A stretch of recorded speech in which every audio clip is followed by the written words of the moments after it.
استاذ مجدي خليل، مش عارف هو معترض ولا متضايق على الحكم، فطالب محكمة دولية تحكم في الموضوع.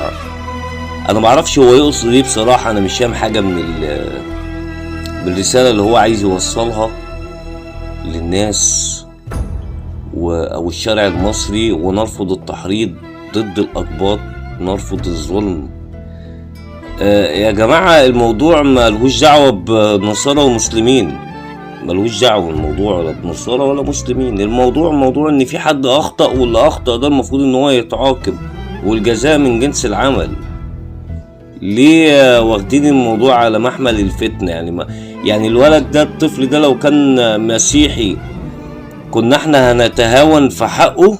لا طبعا. كنتوا انتوا هتسكتوا، كنتوا هتقلبوا الدنيا بره وجوه.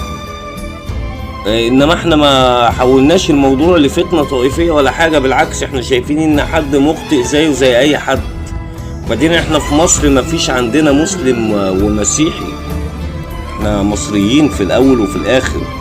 فاللي اخطأ المفروض انه يتجازى، ده المفروض. بس عند ناس تانية زعلانة مش عايزة اللي اخطأ يتجازى. لا يا جماعة، مش كده. الحق هو الله. هل في دينكم مكتوب وامروكم انكم تعملوا كده في اطفالكم؟